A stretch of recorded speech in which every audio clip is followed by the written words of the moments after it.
سلام، روزتون بخیر. در حالی که فقط 2 روز تا برگزاری نمایش انتخابات قلابی آخوندها باقی مونده، رادیو پیک رو آغاز می‌کنیم و میریم که داشته باشیم یک گزارش از آخرین دست و پا زدن‌های کاندیداهای بنجل نظام برای قبضه کردن کرسی ریاست جمهوری.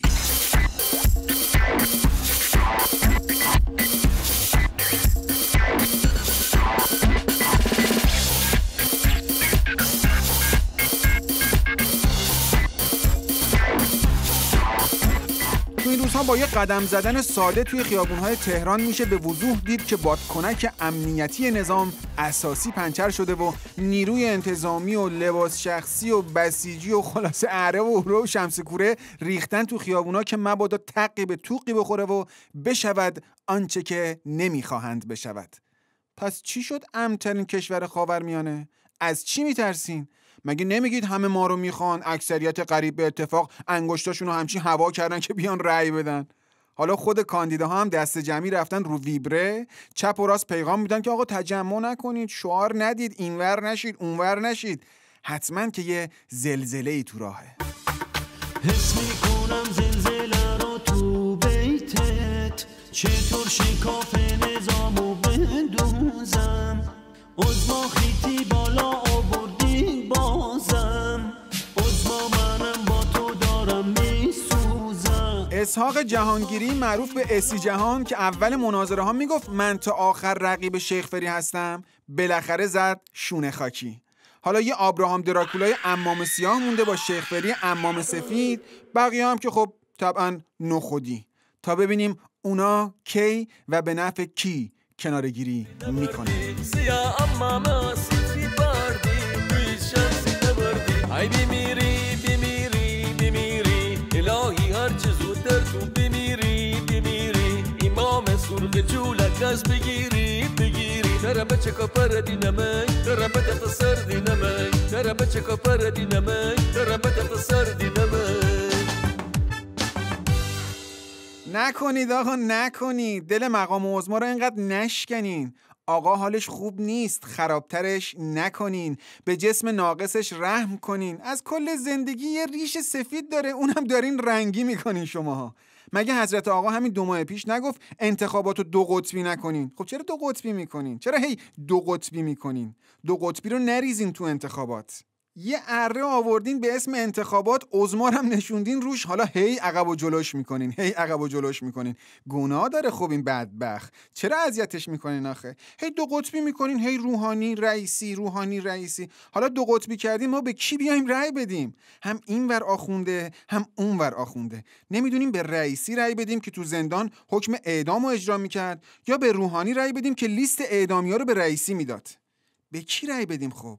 نمیشه اینجوری. خب یه بوم و 2 هوا که نمیشه. میگم بمون میگین نمیشه، میگم برو میگین نمیشه، میگم میشه میگین نمیشه، یک بوم و 2 هوا نمیشه، یک بوم و 2 هوا نمیشه. شیخ فری تو تبریز صداش انداخت رو سرش و با افتخار تمام گفت که حاضرم 10 بار دست مقام عظما رو ببوسم. یاد اون حرفش افتادم که میگفت 38 سال اعدام بوده، زبون بریدن. راستی تو اون 38 سال دست مقام عظما کجا بوده که حالا تو میخوای ببوسیش؟ آها، ما تا حالا کسی رو ندیده بودیم که تو این فاصله کوتاه چند روزه رکورد وقاحت خودشو بزنه. خب حالا کجان اون هنربندایی که خودشونو هلاک میکردن واسه ریش بنفش روحانی؟ اونایی که میگفتن رأی ندادن و نمیفهمیم، اونایی که خودشونو به در و دیوار میزدن تا از ممنوع تصویری در بیان.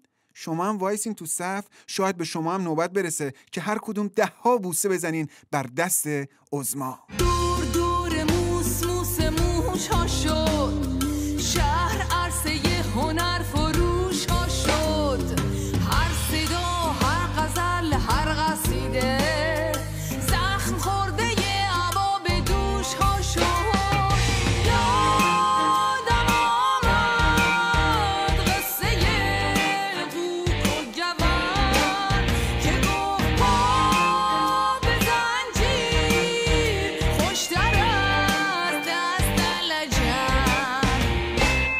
من این انتخابات رو اصلا قبول ندارم. خیلی تعداد انتخابات کمه. گزینه‌های دیگه هم باید داشته باشه. شاید ما اصلا نخواهیم به این 6 نفر رأی بدیم. مسئولین جمهوری آخوندی اگه میخوان ما تو این انتخابات شرکت کنیم یه 4 تا گزینه دیگه هم باز بهش اضافه کنن دیگه. مثلا یه گزینه اینه که 4 سال آینده جمع کنیم دست جمعی همه بریم شمال، یا یه گزینه دیگه هم هست با مهندس قرضی تا 1500. یا مثلا گزینه این که 4 سال کلاً رئیس جمهور نداشته باشیم. این یکی خیلی خوب بود. این گزینه ها رو به انتخابات اضافه کنن، چشم، ما هم حماسه ساز و حضور حماسی و ملت غیور و این حرفا.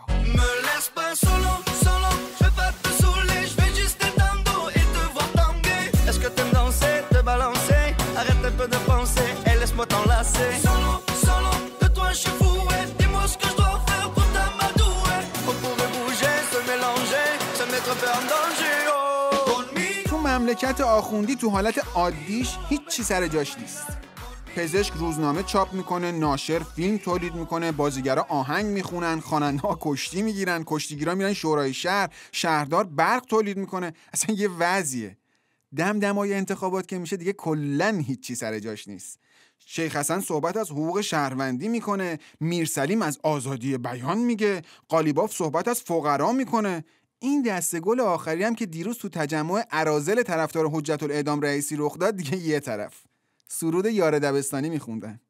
شما فکر کن تو ستاد رئیسی سرود یار دبستانی، جای صلوات هم سوت و کف.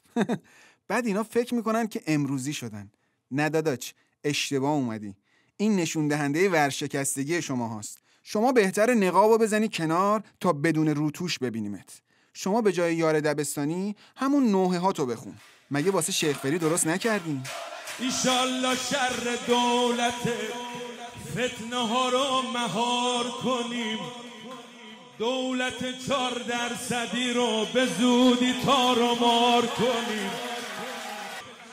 دولت 11 کرده یه عده رو چاق، اومده تو سهم با پوششای اسحاق. اینم از نوحه ها. خب آقا گزارش ها نشون میدن که محمد باقر خالیباف بعد از پخش کردن اون ترانه رأی مامان و بابا قالیباف کلی طرفدار از قشر کودکان جذب خودش کرده. اصلا شده محبوب دل خردسالان، مخصوصا کودکان تهرانی. دیروز یکی از دوستان میگفت اتفاقی از جلوی در خونه محمد باقر اینا داشتم رد میشدم، دیدم یه پسر بچه 5-6 ساله وایساده جلوی در خونه‌شو میخواد زنگ بزنه، اما دستش به آیفون نمیرسه. خیلی تحت تاثیر قرار گرفتم که ببین چه دلی از این کوچولوها برده که برای دیدنش تنهایی میان جلوی خونش. یهو متحول شدم و حس رابین هودی بهم دست داد و رفتم جلو. گفتم عمو جون میخوای زنگ بزنی؟ گفت آره عمو، ولی قدم نمیرسه. منم بغلش کردم و بردمش بالا که دستش برسه و گفتم خب حالا زنگو بزن. بعدم گذاشتمش زمین. 2-3 بارم خودم زنگ زدم که محمد باقر زودتر در وا کنه بچه تو کوچه تنها نمونه. پرسیدم خب عمو جون دیگه چیکار میتونم برات بکنم کوچولو؟ گفت هیچی دیگه، الان فرار کن تا صابخونه نیومده دم در، تو از اون ور برو منم از این ور.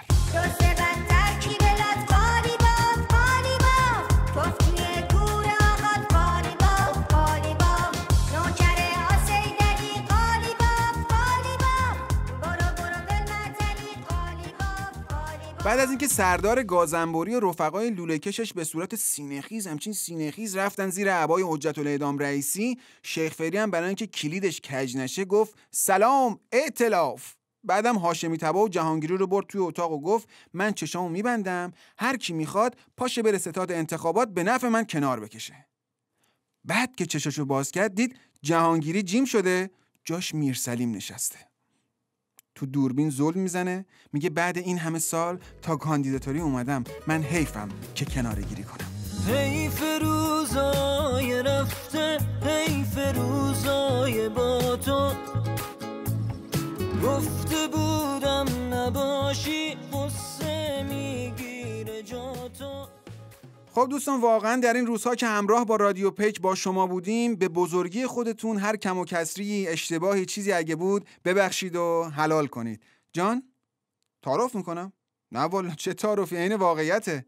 بله اشتباهی نبوده، والا بوده، بلا بود. آقا این دسته گلای ما رو شما پخش کن که قبول کنن که اشتباه بوده. پخشش کن آقا.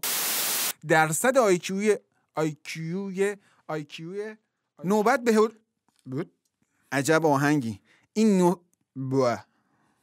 نمیشه و این امام بابزی روحانی گفته ما آزادی انتخاب تفریح برای ساعات فراغات فراغات و کاسه گدایی آخوندا جلوی مردم که آی بیایید رأی بدید، بیایید رأی بدید. داداش تو بعد از 12 سال 4 تا زباله رو نتونستی هنوز تفکیک کنی. تفکیک کنی. نکته آخر رادیو پیک رو به البته دروغگویی دلواپس و دلارام نداره. تشت رستایی از این بزرقصوندنای عمام سفید و شیخ فری و پتوی به باچه باکین که روش سنگ پای قزوین رو دوچار خود کمبینی میکنه. والا بولا بولا. ستاد قالیباف یه برگه منتشر کرده بود که موجودی جزو 4%. ببخشید اشتباه شد. کار به اونجا رسید که حتی تو مناظره هم این رئیسی ببو گلابی اسب این میوه رو اسب. آقا این دروغای انتخاباتی و وعده‌های کشکی صدای خود کاندیداها آقا هر کی رو میخواین نیست و نابودش کنین بدینش دست این امیرحسین تتلو فرمانده اجباری کردن حجاب توی اداره ها قیمومت دین مردم باز میگم دین مردم. متشکریم از شما به خاطر اینکه در تمام این 20 روز با ما همراه بودید. تا اینجا نمره هممون 19 و در روز تحریم نمایش انتخابات قلابی آخوندها 20/20. مواظب خوبی هاتون باشید. قربون همه شما. خدا نگهدار. رأی ما سرنگونیست.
رأی ما سرنگونی است.